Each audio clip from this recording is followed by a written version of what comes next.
Hello guys, welcome you all for this end-to-end session on AIML where you guys gonna learn everything in order to become a successful data scientist. Hope you guys are enjoying because we have done nearly 50 plus sessions. So you guys now have an understanding of what is the theoretical understanding of what is AIML, and then the background of what is data, where to collect the data, how to collect the data, and we have stepped into a new thing called as machine learning. So hope you guys are understanding everything. So yeah, we are very excited. We are learning every day, guys. Okay, so hope you guys are also doing the same thing. So yeah, today it will be a coding part of decision tree.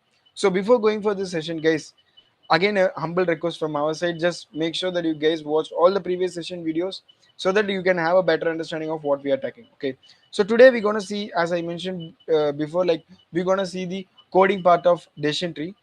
So like for this coding part, at least you guys need to watch the previous two sessions where we have explained the theoretical concept of what is decision tree, and what are the ways of creating a decision tree, what are the black box behind the decision tree, like those things we have explained. Okay, guys, please make sure that you have watched previous two sessions so that you can have an idea of theoretical knowledge of this decision tree together with the illusion, or I will say it's a black box of decision tree. Okay, hope you guys have watched that so you can have a understanding of this coding part. Okay, so before going for this coding part, I'm just gonna ask a question: what is decision tree?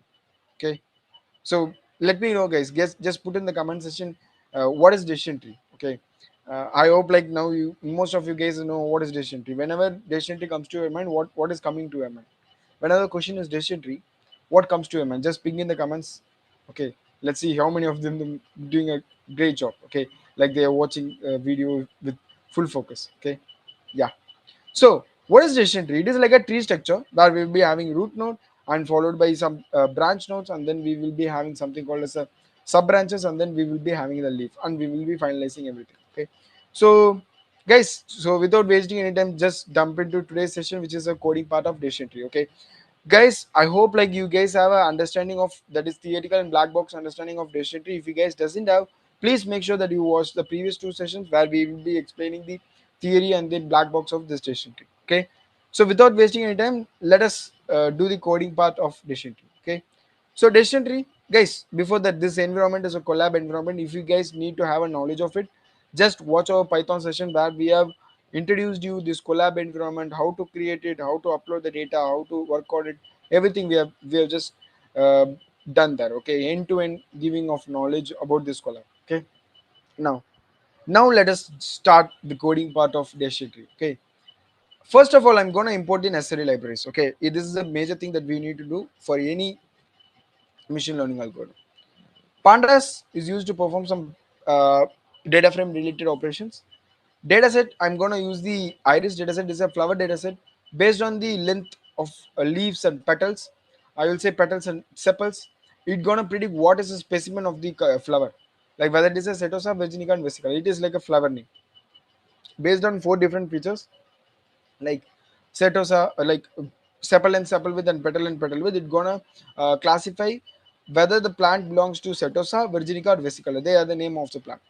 Then we are having train test split, which we're gonna use to split the data for training and testing, which is from the SQL and model selection. And we are just using this standard scaler, which is used to perform some scaling kind of operations. Then we are having decision tree classifier, guys. This is the only thing that we're gonna use, which is differ from the before syntaxes. Okay, because we're gonna follow all the steps here. Then accuracy score is a matrix which is used to find the accuracy of the classification model. Then we are having NumPy. So NumPy is used to perform all kind of mathematical operation. Okay. Now I'm going to load the data set. It's simple, right? We have already have this load iris. So load iris, I'm going to pass it to the variable called as iris. So I'm going to create a data frame. So iris data and then iris feature names. So and then I'm just passing to the data variable, and I'm creating a new column called as target. I'm just passing the target value. So these are the things that we are having. So we are having sepal length, sepal width, petal width. Based on these lengths, what is the length and width? What is the target value? Whether it is a 0, 1, or 2. Whether it is a setosa, virginica, and vesicle. These are the flowers name. Okay. Hope you guys have understood this. Okay. So till this point, everything clear. So then we gonna summarize our data. So I'm gonna print the head of it. So first 5 records will be there. So if you guys need a tile of it, you need to go for just last five records. You need to go for tile, data dot tile. So you guys see here first 5 records. We are having sepal and sepal with petal with, and then what is the target? Everything belongs to zero. That is setosa. Okay. So I'm just printing the first 5 rows. So since I'm just printing the first 5 rows, it is able to get only the first 5 records where we will be having the target values of setosa. Okay. Then I'm going to use the describe function, which will give some statistical inference amount in, like how many counts of it. Like you guys can see 150 counts, 150 records are there, and mean of sepal length is 5, and then sepal width is nearly is like 3, and here we are having, and then petal length is also 3, petal width is nearly 1.19, like that. So hope you guys can have an understanding, right? This is what the describe function is doing. Okay, then I'm going to print the value code, that is how many target values are there. So guys, see here, for each and every target we are having 50 samples. That is, for setosa we are having 50 samples, versinica we are having 50 samples, and then vesicolor we are having 50 samples. Hope you guys have an understanding. Okay, next, moving on, we are having pre-processing. So we're going to check whether the dataset contain any null values or not. How we can do that means, we need a dataset name, that is data isNull.sum. It's a function which is used to return how many null values are there in the columns which we have loaded as a dataset. Okay, so there is no null values for sepal length, sepal width, petal width, nothing there. No, all thing are zero, and then the dataset is also in the integer type. Okay, guys, we have just done a very simple thing. We have just loaded the necessary packages. We have just imported our dataset, and we have done some kind of summarization, and now we have pre-processed our dataset. Hope you guys have understand these things. Let us move further. I'm going to segregate my dataset into input and output. Okay, you guys can see, right? X is the input, that is features. From this it is clear, right? Sepal and sepal with petal and petal with, they're going to be input, and my target value is going to be our output. That's the same thing I'm just giving. So yeah, so we're going to have something called as the segregation. Okay, sepal and sepal with petal and petal with, that is except target. Okay, data dot drop of target, that is it gonna remove the target value because it is a prediction, right?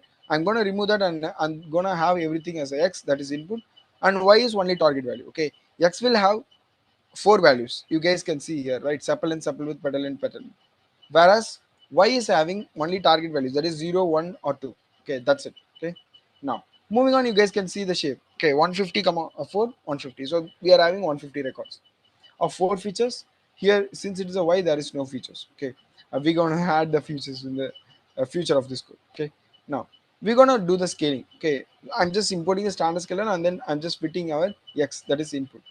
So what's the reason we are doing it? So you guys can see here, right? The values are ranging from 0 to 0 point some values to 6 value, 6 the count. So there will be some uncertainty. So in order to make that to equal scales, we are using the standard scaler. Okay. So hope you guys can understand, right? So I'm just passing this input x, and we are getting the standard scalar. So this is what the standard scalar is. Some random value, some random range from -1 to 1 or like that. Okay, based on the data set, it's gonna prepare its own, I will say, its own scaling. Okay. Now, once we are done with our input and output and then scaling, what's the next thing we are having?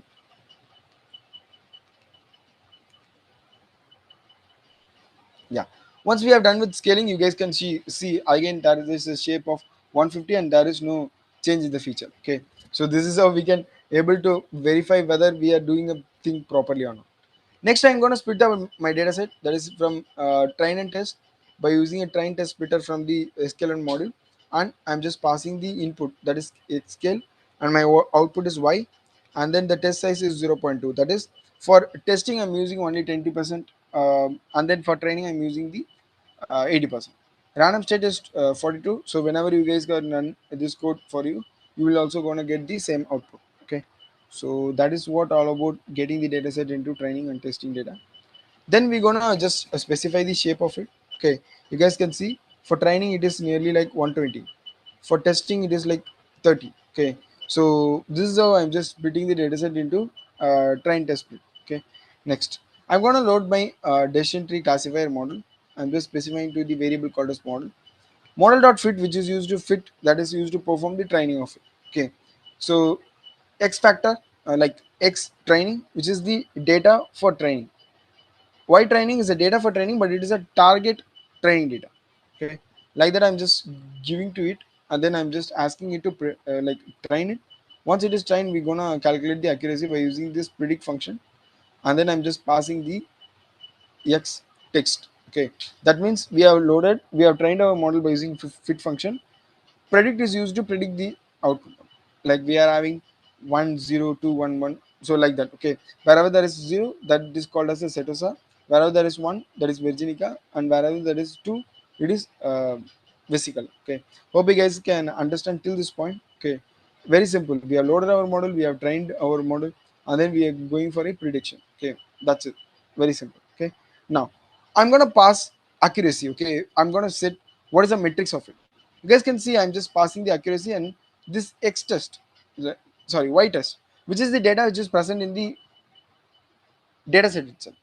This Y predict is a value which is predicted by our model. Now one, okay. When I compare that, the overall accuracy is 100%. So now you guys tell me what happens. I'm getting for my model it's 100%. That means what?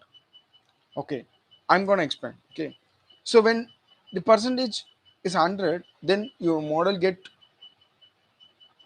like not generalized, it has memorized everything, because like it knows that it is showing the not a wrong accuracy but accuracy which will create a overfitting. So that's the reason you need to just remove the complexity of this model. Okay, but whenever you go for decision tree, it will be the greater problem for random forest also. Okay, you need to somehow tweak the parameters so that you can work on removing the unnecessary things within the class of the decision tree. Okay, now iris dot target names, we are having setosa, vesicular, and virginica. Now I'm just creating my own data set. Okay, we are having 5.1, 3.5, 1.4, and then 2.0.2. So these are some important like input that is created, and when I'm passing it to the standard scaler, it's just able to convert the screen. Like the thing is how the sample is converted in the form of a transform. Okay, once it is done, once it is transformed, okay, like -1 to 1, I'm just passing to the model using predict function. It is predicting the result. You guys can see the predicted class for the sample is, this is what the predicted class that we are having, that is 0. Okay, so the predicted class for the sample is so iris dot target names, then like predicted classes. Okay, like if you are having the like this, it will show the practice class for the sample is, I'm giving 0. That is what it means. uh, it is setosa. Okay, the predicted class for the sample is, so here they are giving voluntarily some information. Okay, so we are having setosa. Okay, 0, when I pass this 0 onto something called as target names and then iris, it will create this kind of output. Okay, so the output is 0, that is setosa. That's it. Okay, so guys, I have done an entire overview of this decision tree model. Okay, let us just break down the steps that we have discussed so far. Guys, please make sure that you have put in the comment what are the steps that we need to do in order to just build and make the decision tree successful. First of all, we need to import the necessary libraries, we need to load our dataset, and then we need to just summarize our dataset. Then we need to go for something like what are the things that we are having related to the dataset. Then we need to apply the decision tree, and then we need to identify whether it is working properly, like whether decision tree is working properly for our data. So then we need to go for a single sample prediction. Finally, if visualization is possible, you can go for it. Okay, so hope everything is understandable. So I have just explained the entire decision tree flow. Let's see what are the extra things that sir is having. Yes sir, over to you. Yes. So, first of all, what we'll do is, guys, we'll import the necessary libraries, okay? And pandas will sklearn for dataset, okay? And we'll iris. We have a dataset which is load iris, okay? So we'll upload that and once import that, sorry, and then sklearn model will select the train test split and pre-processing standard scaler will import all the necessary libraries, guys, and sklearn.tree, that is for decision trees. We have to import decision tree classifier, and then we have to sklearn.matrix, which is import accuracy score, because we have to check that, and then we have to import numpy as np. Okay, so then we load the data, iris data set, and then we'll yeah, so then we want to see the data, which is like the outcome is here. You can see the data into 150 rows into 5 columns. Okay, yeah, so then we have a summary of the data set. Okay, so for that we'll print data.head, and like we always do, and print data.describe, and print data.target, and we'll have the length, width, all those outcomes there for the data. So then we go for step 4, which is pre-processing the data set, and we do pre-processing.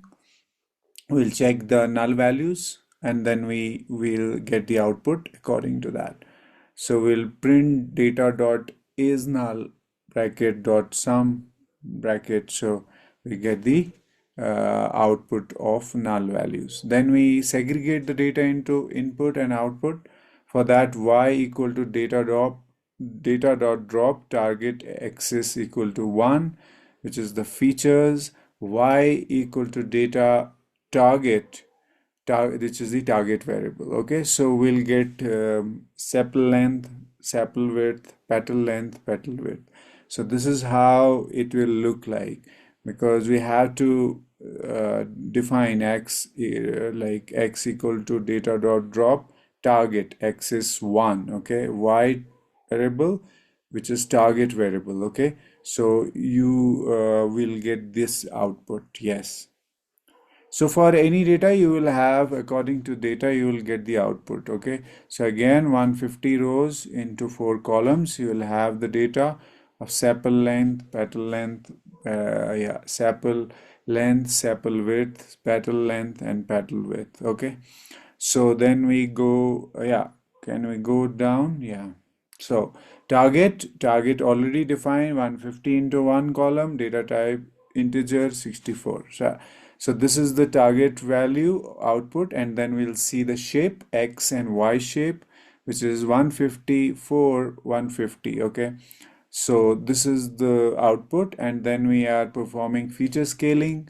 Okay, so you guys know what is feature scaling for. Okay, so feature scaling, then we do it on, we'll scaler into standard scaler, which is the library. X scaled equal to scale dot fit. Okay, transform x, so transformation will happen. Okay, transformation, it is for performance, guys.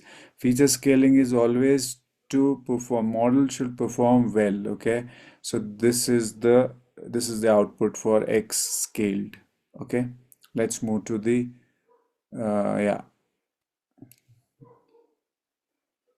yeah, can we go down? Yeah, then we have x scale dot shape, so 50 into 4. Then we do split data into train and test, which is very important. And then for that we'll do x text, x train, x test, y train, y text equal to, we'll do this splitting into training and testing. That is the only logic here, but you need to understand the function, so that each function has its own value. You have to define each and every function, and that is the main thing. Okay, then you have the output, which is 124 34 120 30. So that is the output for the x train, x test, y train, y test. Okay, so that is the output for this. Then we load the model for decision tree, because we are using model equal to decision tree classifier. Okay, so that is the model, and then we do the training the model. We'll train the model dot fit x train, y train, and then we go for prediction. So once model is trained, it will take sometimes time. It depends on how much data you have, guys, because sometimes training will take time, okay? So you have to wait, have patience, okay? So then we are going to predict the results using train model, and then we'll see. And if you don't get the right results, so you have to iterate till you get right results. You can make modification, you go and understand what is the problem, whether in pre-processing, in choosing the model, or bias in the data, outliers, or whatever, or you have not taken data from the right source. You have to check all those things. That's why pre-processing is very crucial. I think that is the main job of a data scientist. Okay, pre-processing. You have to know all these things and choose the right model and get the right data as per the problem statement. Then you get the prediction is here, and then we calculate the accuracy of the train model. Okay, and then that is one. Okay. Yeah, then we have iris dot target name. So we have these different categories of the target. Okay, so we have Setosa, okay, Versica, and we have Virginica. So all these are data types. Okay, we have these data arrays, okay, in our model, and then we are going to predict the outcome of single sample using the target model, and then we'll have predicted class for that is 0, and the predicted class for the sample is Setosa, and then this is how. So the process is, if you see from first step to 12th step, if you've seen whatever we have learned till now, you have to use that, you have to apply that. And for that you need to have deep understanding why you're using some functions, why you're using certain concepts, why you're. Okay, so you have to understand end to end. There is no that, okay, I'll focus on this thing, I'll learn this thing only, I'll not learn. Everything is very important, okay? And then we are predicting class for the sample. Predicted class is 0, the out, and then we have predicted class for the sample. Iris target name predicted class is again 0. So yeah, that's it. Anything else we have to discuss? No, nothing, sir. So this is what all about the coding that we are having for decision tree, sir. Yeah. Yeah, so you can just use this code, or you can if you can use this code to make your first project, or you can go and learn, and these are the steps to create a decision tree model. And if you keep it doing, keep like you do all the projects, whatever assignments we are giving, and side by side you keep doing whatever we are teaching you, so you will have hands-on experience, and that will be a lot, that will help you a lot, because you will use all your senses for this project. So you can do this assignment, you can see this these steps, you can use the data set. So this data set is available, Raja, which we're Yeah, using. it is a inbuilt. It is an inbuilt Inbuilt. data So set. you guys can Yeah. use this inbuilt data set and start making your first project on machine learning using decision trees, guys. So you can go and watch all video on, you can go step by step and do all these steps. It would be your first project after, but you have to learn all the sessions 5 to 10 times, guys, because you have to clear all the concepts theoretically and conceptually. You have to do meta level learning, and then you will be able to apply this knowledge deeply, and then you will keep learning and keep learning with consistency, persistency, with patience, and apply the knowledge. Absorb the information, digest the information, and apply, and do all the assignments. Do this project also. Step by step, go and uh, uh, first imitate. See the intelligence. I'll tell you guys. What is the intelligence? You imitate, you mimic the intelligence first, and then you will become intelligent, right? So start using these libraries, these functions, understand the concepts, build your own small projects, and that will build your you will build your capabilities and skills. Okay. Keep learning deeply and watch all the sessions and subscribe to our channels. Also, press the bell icon and write in the comment section if you need any help, and what is your objective function for long term of your career. Keep learning deeply. Thanks. Yeah, guys, as sir is mentioning, please make sure that you guys have a proper understanding of everything. So if you guys stuck anywhere, just ping in the comment section. We will take up and we will solve your doubts. Okay. So guys, today we have completed the entire coding part of decision tree. Okay. So hope you guys have an understanding of theory plus coding. So this decision tree is completed. Okay. We're gonna see another algorithm in the next session. So until next session, guys, bye, take care, and we will all meet in the next session. Bye, guys.